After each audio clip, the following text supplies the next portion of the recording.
नमस्कार। बिहार लोकसभा चुनाव से पहले बड़ा ऐलान हो चुका है और बिहार में सियासी हलचल बढ़ चुकी है क्योंकि 2-2 लाख का बड़ा ऐलान हुआ है और लोकसभा चुनाव पर इसका कितना असर होगा, पहली किस्त, दूसरी किस्त, 3 किस्तों में ये 2-2 लाख रुपए देने का ऐलान किया गया है। तो क्या बिहार में खेला होने जा रहा है?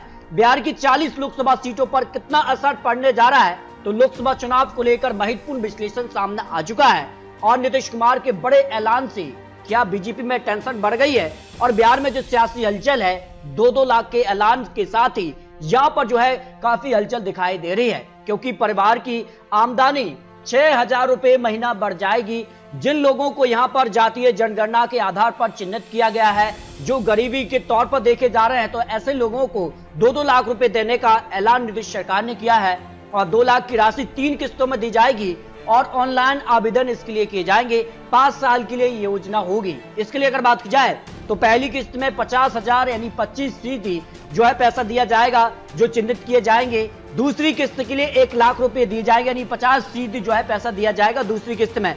तीसरी किस्त में 50,000 यानी 25%, 3 किस्तों में ये पैसा दिया जाएगा। जबकि अगर बात की जाए तो किनको इसका लाभ मिल सकता है? नीतीश सरकार का गरीबी वाला दाव कितना असर करेगा लोकसभा चुनाव के लिए? क्या इंडिया गठबंधन इस तर्ज पर आगे बढ़ेगा? तो क्या खुला होने जा रहा है बिहार के अंदर? देखिए, गरीब परिवारों को 2-2 लाख रुपए देने का ऐलान किया गया है। यहाँ पर बात की जाए तो कितने गरीबों को ये लाभ मिल सकता है, इसमें बात की जाए तो यहाँ 94,33,000 लोगों को इसका लाभ मिल सकता है और यहाँ पर जो है 62 लघु उद्योग और जातीय जनगणना के आधार पर, आर्थिक सर्वे के आधार पर चिन्हित परिवारों को यहाँ पर इसका लाभ मिलेगा। और इसके लिए अगर आप चाहते हैं तो संपूर्ण लेटेस्ट है, आपको पूरी जानकारी देंगे कैसे आवेदन करना है और यहाँ पर बात की जाए तो क्या कुछ आपको यहाँ पर डॉक्यूमेंट लगाने हैं, सारी संपूर्ण जानकारी बहुत जल्द आपको देंगे। तो चैनल सब्सक्राइब भी कर लीजिए। जबकि अगर बात की जाए कर्ज में यहाँ पर बिहार सरकार फिलहाल है, तो सवाल यह है कि क्या जो यहाँ पर वादा किया जा रहा है क्या वो वादा होगा पूरा?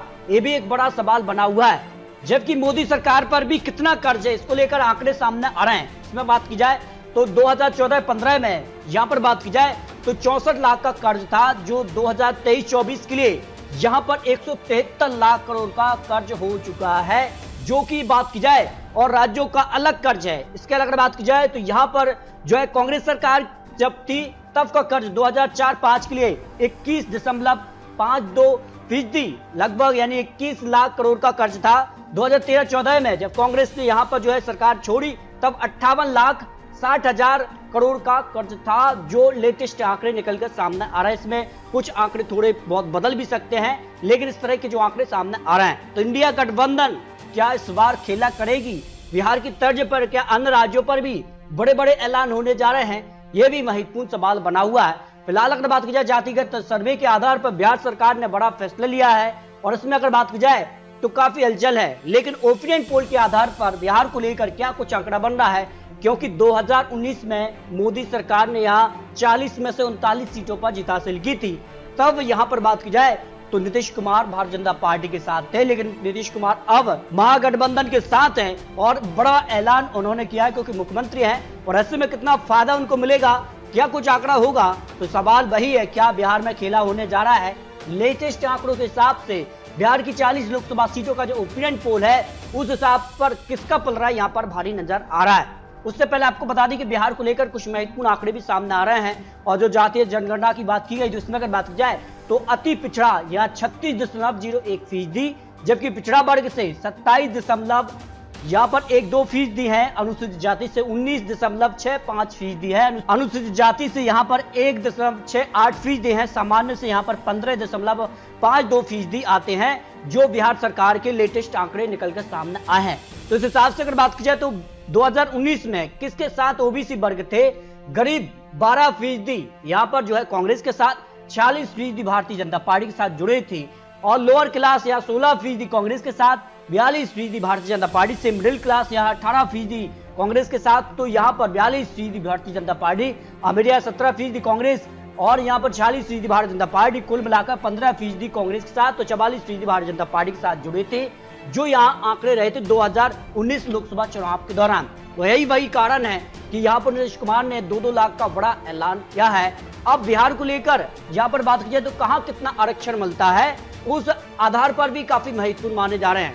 तो बिहार में 30% आरक्षण यहाँ पर दिया जा रहा है ओबीसी वर्ग को, जबकि झारखंड में यहाँ 14% आरक्षण ओबीसी वर्ग के लिए है। आंध्र प्रदेश में 29%, गुजरात में 27%, महाराष्ट्र में 32%, उड़ीसा में 11.25% है, कर्नाटक में 32%, तमिलनाडु में 50%, पश्चिम बंगाल में 17%, तेलंगाना में 29%, केरल में 40% और उत्तराखंड में 14% आते हैं। यूपी में 27%, हरियाणा में 27%, एमपी में 14%, पंजाब में 12%, राजस्थान के लिए 21%, छत्तीसगढ़ में 14%, चंडीगढ़ में 27%, पौंडुचेरी में 34%, दिल्ली में 27%, हिमाचल प्रदेश में 18%, दमनदीप में 27% और त्रिपुरा में आरक्षण नहीं है, जो ओबीसी वर्ग के सबसे महत्वपूर्ण माना जाता है। और यही बड़ी वजह रही कि 3 राज्यों के मुख्यमंत्री भी इस बार काफी चौंकाने वाले नाम सामने आए थे।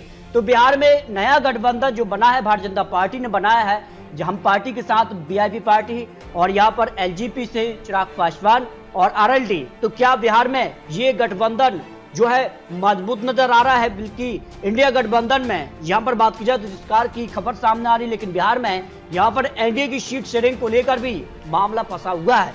लेकिन बिहार की राजनीति में एक और महत्वपूर्ण यहाँ पर योगदान है प्रशांत किशोर की रणनीति, क्योंकि प्रशांत किशोर की रणनीति जिस तरफ जाती है, बिहार की राजनीति कहीं ना कहीं उस तरफ घूम जाती है। तो इस बार प्रशांत किशोर किसका साथ देंगे, ये भी महत्वपूर्ण सवाल बना हुआ है।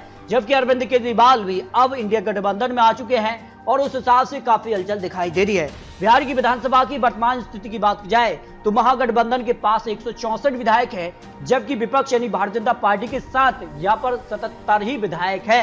और ऐसे में विधायकों के अंतर में कितना फेल होगा, और लोकसभा चुनाव हो या विधानसभा चुनाव हो, तैयारी दोनों चुनाव की जा रही है और ज्यादा वक्त लोकसभा चुनाव के लिए भी बचा नहीं है। तो ऐसे में जो सर्वे के आंकड़े आ रहे हैं, इसमें सी वोटर के आंकड़ों की बात की जाए तो बिहार में 40 लोकसभा सीटें आती हैं। तो एनडीए को 16 से 18 सीट, 2019 में 39, लेकिन इस बार जो है 16 से 18 सीट यानी करीब 20 सीटों का नुकसान दिखाई दे रहा है। और अगर बात की जाए तो महागठबंधन को सीधे तौर पर 21 से 23 सीट और अन्य के पक्ष में 0 से करीब 2 सीट ज्यादा ही है, यानी सीधे तौर पर महागठबंधन को 20 सीटों का फायदा मिलता नजर आ रहा है, जो बिहार को लेटेस्ट सर्वे सी वोटर ने जारी किया है। तो आपको क्या लगता है बिहार को लेकर? इसके अलावा अगर बात की जाए तो यहाँ पर इंडिया टुडे का भी सर्वे सामने आया था, इसमें इंडिया गठबंधन को जो है 26 सीटें, जबकि एनडीए को 14 सीटों पर यहाँ पर जीत की संभावना, क्योंकि बिहार को लेकर राजनीतिक माहौल बदलता रहता है और जिस खास नीतीश कुमार की राजनीति है उस हिसाब से इर्द गिर्द ही उनकी राजनीति बिहार में घूमती नजर आती है। तो बिहार में अगर बात की जाए तो यहाँ पर एक और सर्वे के आंकड़े एनडीए को 45% वोट शेयर के हिसाब से 22 से 24 सीटें, जबकि महागठबंधन को 42% वोट शेयर के हिसाब से 16 से 18 सीटों का अनुमान दिखाई दे रहा है। यानी सीधे तौर पर बिहार में खेला हो सकता है। और यहाँ पर इंडिया टीवी सैनिक सर्वे के हिसाब से भी भारतीय जनता पार्टी को अपने दम पर 20 सीटें, जेडीयू को 7, आरजेडी को 7, कांग्रेस को 2, जबकि अगर बात की जाए एलजेपी को 2 सीटें, आरएलपी को 1 और 1 सीट हम पार्टी के हिसाब से जा रही है। यानी सीधे तौर पर आंकड़ा देखा जाए तो फिर आंकड़ा यहाँ पर 24 सीटें पर एनडीए और इंडिया गठबंधन करीब 16 सीट तक पहुंच रहा है। इस तरह से अगर बात की जाए तो बिहार को लेकर कुछ महत्वपूर्ण आंकड़े आपको कुछ यहाँ पर चुनावी विश्लेषण के आंकड़े दिखाए हैं। अब बिहार की राजनीति में जो नया मोड़ 2-2 लाख रुपए का गरीबी वाला जो कार्ड खिला गया है नीतीश कुमार की तरफ से, ये कितना सक्सेसफुल होगा ये तो जनता बिहार की तय करेगी। तो बिहार को लेकर आपको क्या लगता है? आप यहाँ रख सकते हैं कि आखिर बिहार की जो 40 लोकसभा सीटें और विधानसभा चुनाव के लिए भी क्या कुछ आंकड़ा बन सकता है। आपको बता दिए चुनावी आंकड़े चुनावी अनुमान है, बिहार की जनता तय करेगी आखिर बिहार में विधानसभा चुनाव और लोकसभा चुनाव कौन जीतेगा। ये काफी महत्वपूर्ण होता है क्योंकि जिस प्रकार की योजनाएं आ रही हैं, इन योजनाओं के दम पर क्या सरकार चुने जाएंगे या जो केंद्र की योजना है उनके आधार पर यहाँ की जनता चुनेगी, ये काफी महत्वपूर्ण होता है। तो दोस्तों मिलते हैं और लेटेस्ट और महत्वपूर्ण विश्लेषण के साथ, तब तक जय हिंद जय भारत।